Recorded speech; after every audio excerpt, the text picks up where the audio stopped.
Hello friends, welcome to the channel hack any maths. Friends, स्वागत है आपका मेरी इस नई वीडियो पर। फ्रेंड्स, आज हम पढ़ने वाले हैं second topic solution of simultaneous linear equation by elementary transformation. So friends, हम सेकंड एंड थर्ड टॉपिक एक साथ में ही पढ़ लेते हैं, ठीक है। Solution of simultaneous linear equation by elementary transformation and consistency of equation. तो आइए फ्रेंड्स, इसे हम स्टार्ट करते हैं। तो चलिए फ्रेंड्स, हम वीडियो स्टार्ट करते हैं। फ्रेंड्स, सबसे पहले तो ये आता है दिमाग में ख्याल कि सिमल्टेनियस लीनियर इक्वेशन होती क्या है। सो फ्रेंड्स, मैं आपको बता दूं सिमल्टेनियस लीनियर इक्वेशन किसे कहते हैं। जैसे कि हमें दिया रहेगा इस टाइप की equation a1x plus b1y plus c1z equals to d1 a2x plus b2y plus c2z equals to d2 and यहाँ पर a3x plus b3y plus c3z equals to d3। So friends, इस टाइप का हमें कोई क्वेश्चन दिया रहेगा, इसे ही हम क्या कहते हैं, सिमल्टेनियस लीनियर इक्वेशन। ठीक है, अब हमें इसे क्या कहना, इसे सॉल्व करना रहता है एंड एलिमेंट्री ट्रांसफॉर्मेशन द्वारा। ठीक है, तो हम इसमें एलिमेंट्री ट्रांसफॉर्मेशन लगा के इसे सॉल्व करते हैं। सो फ्रेंड्स, उसकी भी प्रोसेस हम समझेंगे। तो फ्रेंड्स, हम समझ चुके हैं कि सिमल्टेनियस लीनियर इक्वेशन क्या होती है। ठीक है, अब इसे डिनोट कैसे करते हैं, हम इसे डिनोट करते हैं a x equals to b. Okay, जहाँ पर ए क्या होता है, कोएफिशिएंट मैट्रिक्स एंड एक्स क्या होता है, एक्स होता है हमारा अनोन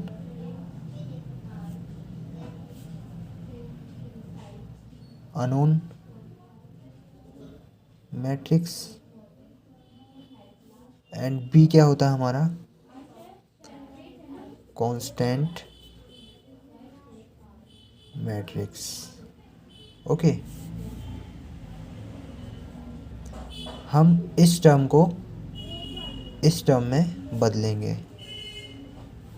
सो फ्रेंड्स, सिंपली हम यहाँ पर a इक्वल्स टू क्या है, कोएफिशिएंट मैट्रिक्स, जो कि क्या क्या है, a1 b1 c1 a2 b2 c2 a3 b3 c3 and a equals to हमारा ये हो गया। एंड यहाँ पर x क्या है, अननोन मैट्रिक्स। अब अननोन मैट्रिक्स है तो हमारी अननोन मैट्रिक्स क्या होती है, अननोन मैट्रिक्स होती है x equals to X Y Z. Okay, and यहाँ पर हमारा b क्या है, कांस्टेंट मैट्रिक्स, जो कि d1 d2 एंड d3 है। सो फ्रेंड्स, अब यहाँ पर हमें फाइंड क्या करना रहता है ये देखेंगे। ठीक है, पहले हम इसे इस इक्वेशन में जमा लेते हैं। a1 b1 c1 a2 b2 c2 a3 b3 c3 and x y z d1 d2 d1 d2 d3। Okay, इतना हम जमा लेते हैं। एंड इसके बाद हम क्या फाइंड करते हैं फ्रेंड्स, इसके बाद हम ये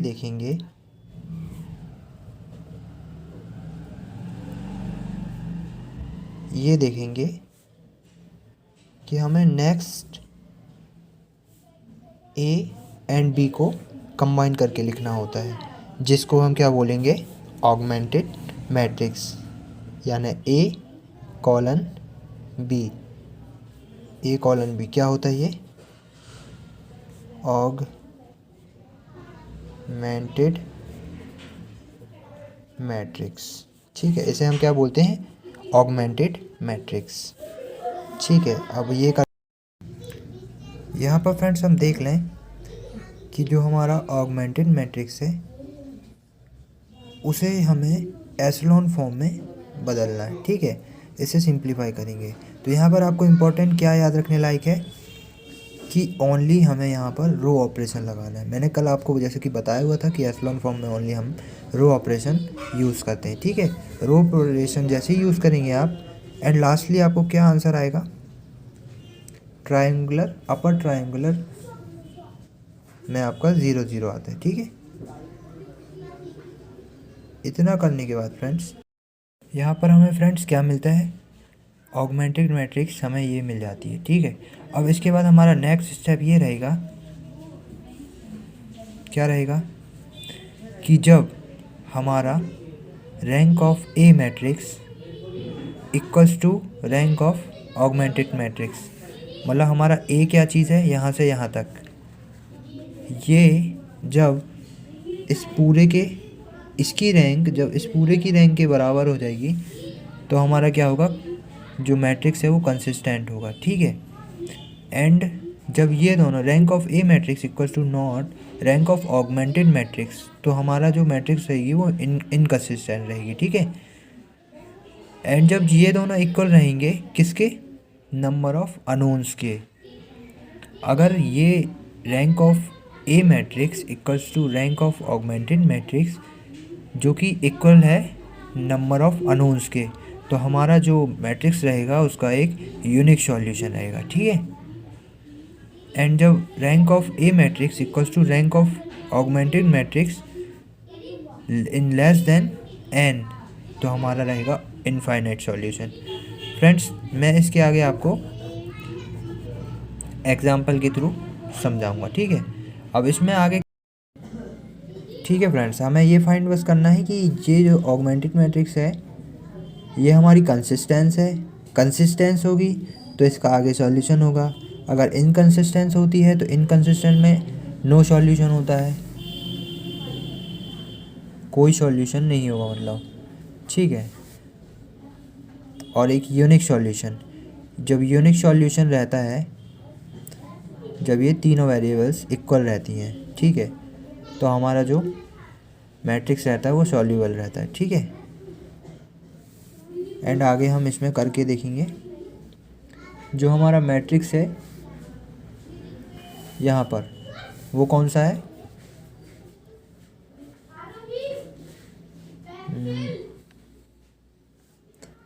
rank of A matrix equals to rank of augmented matrix equals to rank number of unknowns, ठीक है। रैंक ऑफ ए मैट्रिक्स कितनी है हमारी,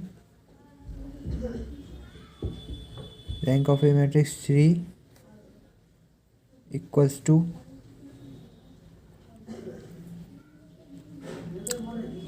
ऑगमेंटेड मैट्रिक्स कितनी है हमारी 3 एंड नंबर ऑफ अननोन्स कितने हैं 3, ठीक है। तो हमारा जो सॉल्यूशन रहेगा वो एक यूनिक सॉल्यूशन रहेगा, और जब यूनिक सॉल्यूशन रहेगा तो यूनिक सॉल्यूशन में हम क्या करते हैं, यूनिक सॉल्यूशन में ये कंसिस्टेंट कहलाता है, ठीक है, कंसिस्टेंस कहलाता है। एंड यहाँ पर हम x y z जो कि ए के कोएफिशिएंट मैट्रिक्स होते हैं तो हम इसे ज्ञात करेंगे, ठीक है। तो सिंपली फ्रेंड्स हम अब इस इक्वेशन को जो हमारी मेन इक्वेशन दी होती है उसमें हम इसे जमाएंगे, ठीक है। ए क्या आया था हमारा, ये दिया हुआ है, ठीक है। A1 B1 C1 0 0 0 V2 C2 C3 and x क्या है हमारा, x y z एंड हमारा b क्या आया, D1 D2 D3, ठीक है।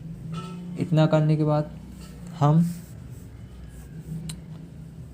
जो हमारी रो है वो कॉलम के साथ कंबाइन हो जाएगी एंड क्या आएगा a1x plus b1y plus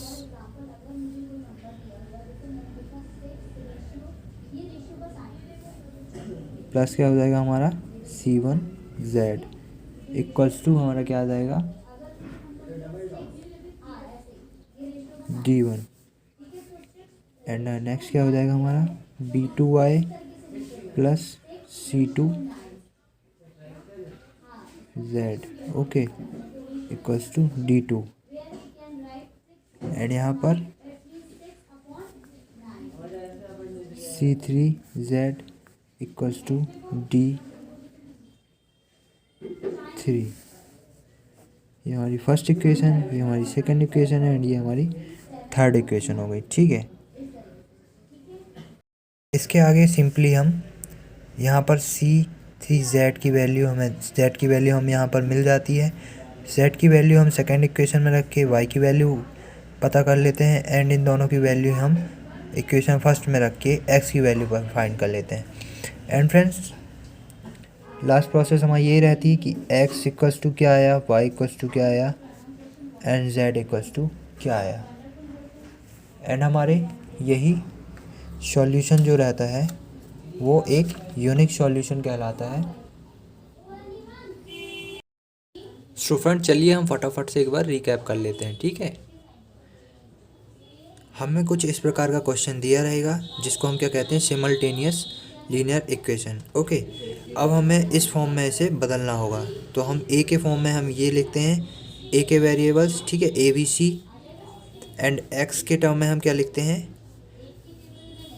x को क्या बोलते हैं हम अननोन मैट्रिक्स। ठीक है, अननोन मैट्रिक्स लिख लेंगे एंड बी के प्लेस में हम बी क्या चीज़ है कांस्टेंट मैट्रिक्स जो कि ये d1 d2 d3 होती है।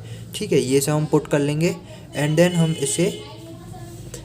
इसमें फिर हम एक ऑगमेंटेड मैट्रिक्स निकालेंगे। ऑगमेंटेड मैट्रिक्स क्या होती है, augmented matrix a colon b होती है। Okay, a colon b augmented matrix होती है जिसे हम किस मेथड से सॉल्व करेंगे, एशेलॉन फॉर्म। ठीक है, एशेलॉन फॉर्म से हम इसे फाइंड करेंगे। एशेलॉन फॉर्म आपको पिछली वीडियो में मैंने जैसे कि बताया था, इसमें हम ओनली रो ऑपरेशन लगाते हैं। ठीक है, रो ऑपरेशन लगाएंगे तो हमें कुछ इस प्रकार का मैट्रिक्स मिलेगा। ठीक है, जिसमें हमें ट्रायंगुलर अपर ट्रायंगुलर फॉर्म में 0 मिलता है। ठीक है, इसके बाद फ्रेंड्स क्या करेंगे, जब हमारा ये ऑगमेंटेड मैट्रिक्स ये आ जाता है, इसके बाद हम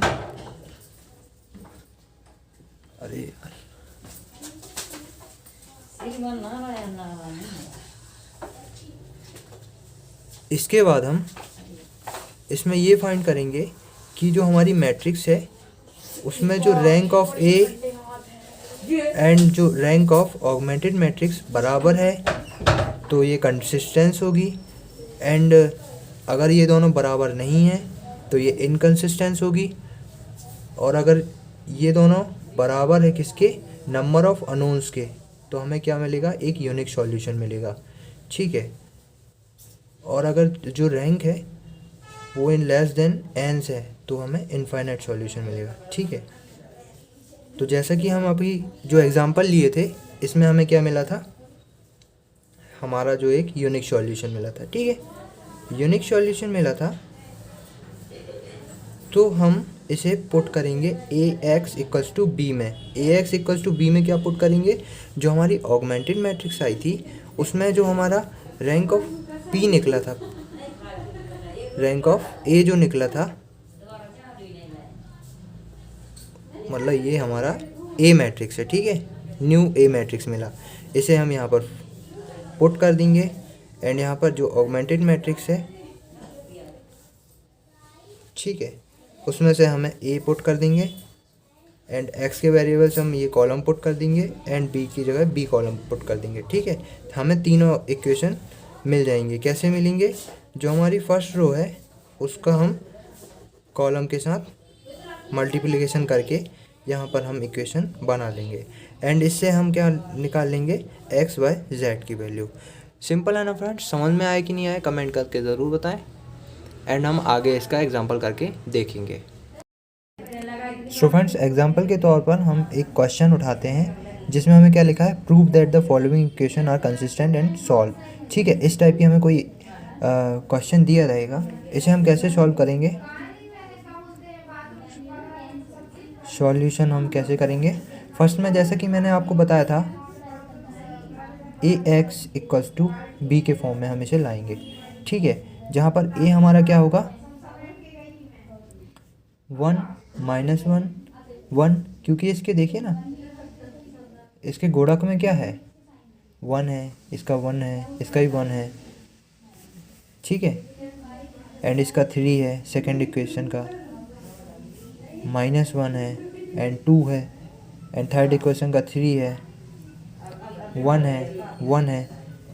जो एक्स के कोएफिशिएंट क्या है, उनको हम ए में पुट करेंगे। ठीक है, एंड एक्स में हमारे कितने वेरिएबल्स हैं, 3 हैं, x1 x2 and x3।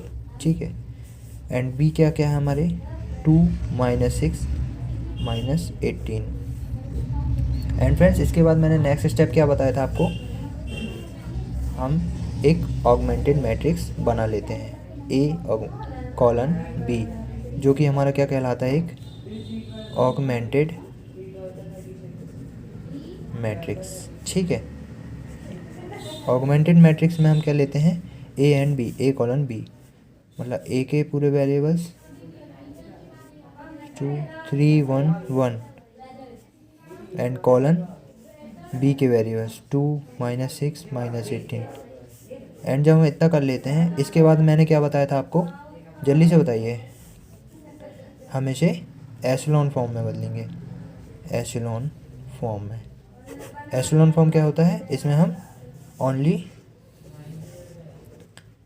Row operation लगाते हैं। ठीक है, रो ऑपरेशन लगाएंगे तो फर्स्ट में क्या लगाएंगे, जल्दी बताइए, हम इसे सिंप्लीफाई करते जाते हैं। ठीक है, सिंप्लीफाई कैसे करेंगे, हम ऐसा कर दें, जो हमारी रो 2 है, R2 है, R2 -3R1 and R3 -3R1।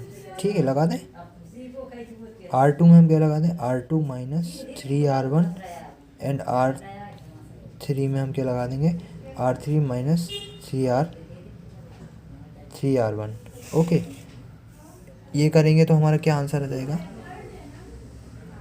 1 0 0 and यहाँ पे 1 -1 1, ये आ जाएगा, एंड यहाँ पर कितना आ जाएगा, 2 -1 -12 एंड यहाँ पर क्या आ जाएगा, 4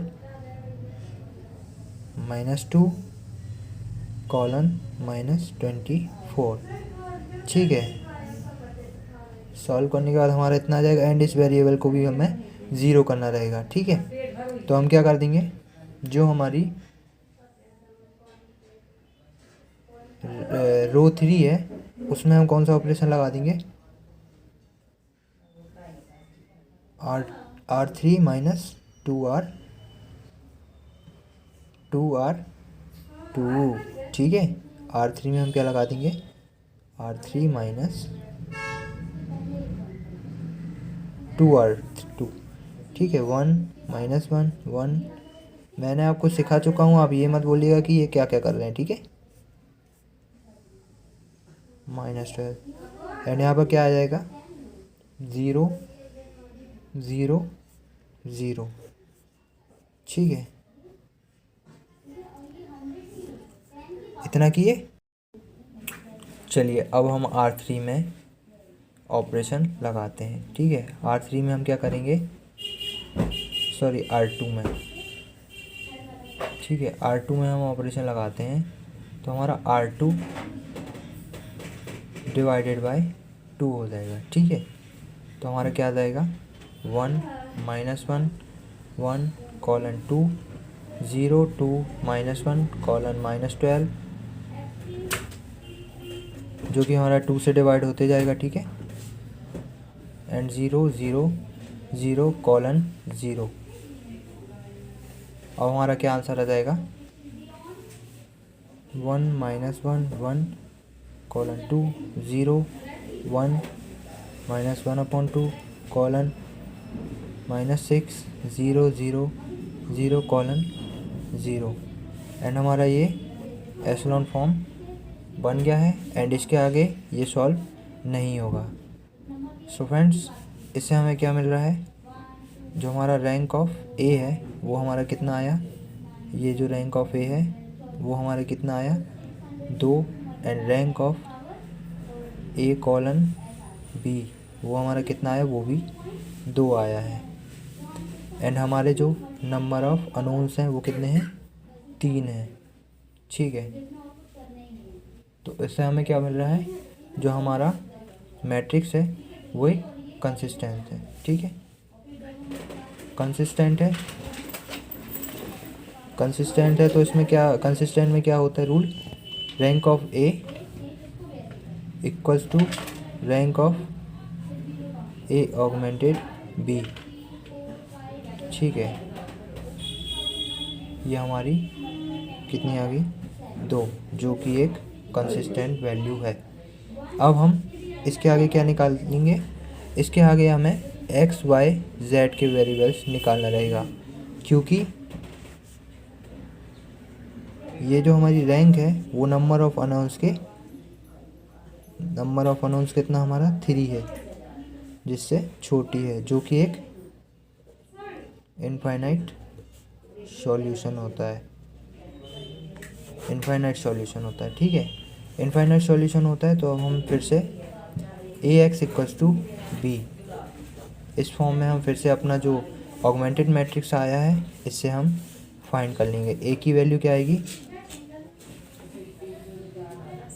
1 -1 1 0 0 1 0 -1/2 0 एंड हमारा x क्या था, x1 x2 x3 equals to v क्या था हमारा 2 -6 0। ठीक है, यहाँ से हम रो इनटू कॉलम करके इक्वेशन बना लेते हैं। तो हमारी इक्वेशन क्या बनेगी, x1 -x2 + x3 equals to 2। ठीक है, जब हमारी ये मैट्रिक्स बन जाएगी, चूँकि हमारी जो थर्ड रो है वो 0 है। चलिए निकाल के बताता हूँ मैं आपको।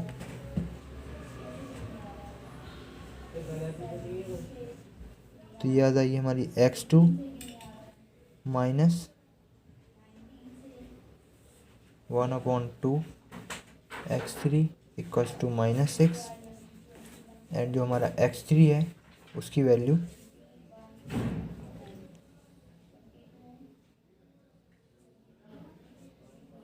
हमें क्या लेना होगा, k, क्योंकि इनफाइनाइट है और इनफाइनाइट में मैनी सॉल्यूशन होते हैं, तो हमें इसकी वैल्यू एक कांस्टेंट कहलाती है, तो इसका हम k ले लेते हैं। ठीक है, अब k की वैल्यू हम इक्वेशन 2 में रख देंगे तो क्या आ जाएगा। सो फ्रेंड्स, जो हमारा x2 की वैल्यू हमारी क्या आ जाएगी, जब हम इक्वेशन 2 में रखेंगे x3 की वैल्यू, तो x2 -1/2 k इक्वल्स टू -6। तो x2 की वैल्यू हमारी क्या आ जाएगी 1/2 k -6, ये हमारी x2 की वैल्यू हो जाएगी। ओके, अब हम x1 की वैल्यू निकालेंगे। तो x1 की वैल्यू निकालने के लिए इक्वेशन फर्स्ट में हम पुट x2 इक्वेशन फर्स्ट। ठीक है, जब हम इक्वेशन फर्स्ट में इस वैल्यू को रखेंगे तो x1 -x2 + x3 equals to 2, जो कि हमारी इक्वेशन फर्स्ट थी। अब इसमें जब वैल्यू रखेंगे तो x1 -k/2 माइनस माइनस क्या हो जाएगा +6 प्लस हमारा x3 क्या हो जाएगा k इक्वल्स टू 2 एंड इसमें पर हमारा क्या हो जाएगा, x1 की वैल्यू क्या आ जाएगी -1/2 k -4। सिंपली फ्रेंड्स, इतना आंसर हमारा आ जाएगा एंड x1 की वैल्यू ये हो जाएगी, x2 की वैल्यू ये हो जाएगी एंड x3 की वैल्यू हमारी जो कि k है। ठीक है, इस प्रकार हमारी तीनों वैल्यू फाइंड हो जाएंगे। इस प्रकार फ्रेंड्स हमारे ये आंसर हो जाएंगे। तो है ना वेरी इजी, कमेंट करके ज़रूर बताएं।